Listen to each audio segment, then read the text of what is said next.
ஓம் சாந்தி. இன்னைக்கு பாப்தாதா 2 அழகான ஆத்மாக்களை பத்தி பேசுறாரு. ஒருவர் அன்பு மற்றும் பாச உணர்வுகளால நிறைஞ்ச ஆத்மா, இன்னொருத்தர் ஞானமும் யோக சக்தியும் நிறைஞ்ச ஆத்மா. 2 பேருமே தந்தைக்கு ரொம்ப பிரியமானவங்க. ஆனா பரிபூர்ண நிலை எப்போ வருது? அன்போட கூடிய ஞானம், ஞானத்தோட கூடிய அன்பு ஒன்னு சேரும் போதுதான். அன்பு மட்டும் பத்தாது, ஞானம் மட்டும் பத்தாது. 2னுடைய சமநிலை நம்மள பறக்கும் நிலையில கொண்டுட்டு போகுது. இன்னைக்கு நம்மள நாமளே கேட்கலாம், என்னுடைய அன்பு ஞானத்தால நிரம்பியதா, என்னுடைய ஞானம் அன்பால நிரம்பியதா?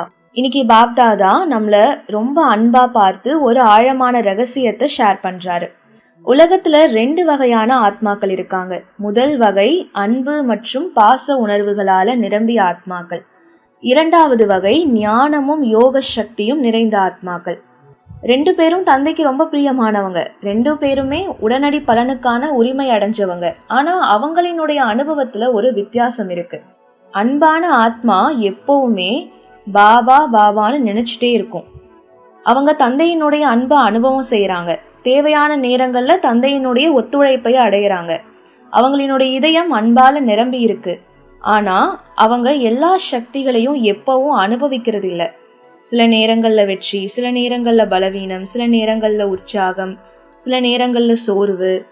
ஞானம் நிறைந்த யோகி ஆத்மாவினுடைய அனுபவம் என்னன்னா, யோகி ஆத்மா எல்லா சக்திகளினுடைய அனுபவத்தையும் அடைஞ்சிருக்காங்க. அவங்க கிட்ட அமைதியினுடைய சக்தி, சகிப்புத்தன்மையினுடைய சக்தி, தீர்மானிக்கும் சக்தி, எதிர்கொள்ளும் சக்தி, எல்லா சக்திகளையும் செயல்பாட்டுல கொண்டுட்டு வராங்க.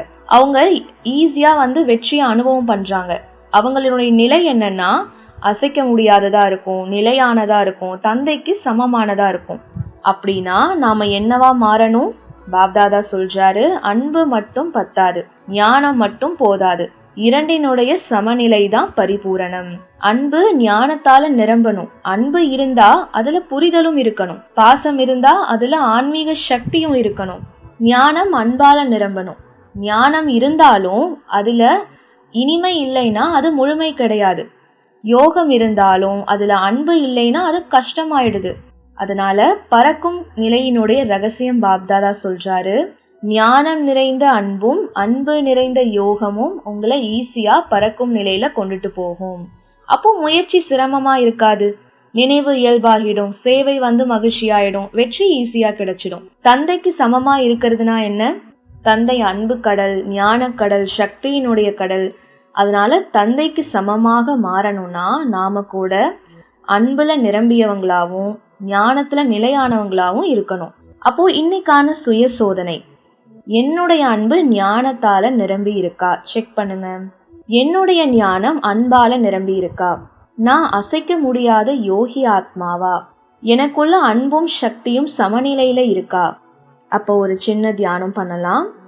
நான் ஒரு பிரகாசமான ஆத்மா.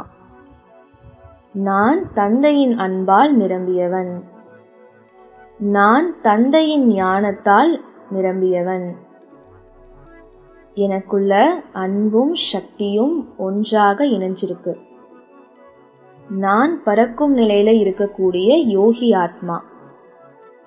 நான் தந்தைக்கு சமமாக மாறிட்டிருக்கேன். அதனால அன்பும் ஞானமும் சமநிலையில இருக்கக்கூடிய இடத்துல அங்க பறக்கும் நிலையும் ஈஸியா நமக்கு வெற்றியை தானாவே அனுபவம் செய்விக்குது. நல்லது. ஓம் சாந்தி.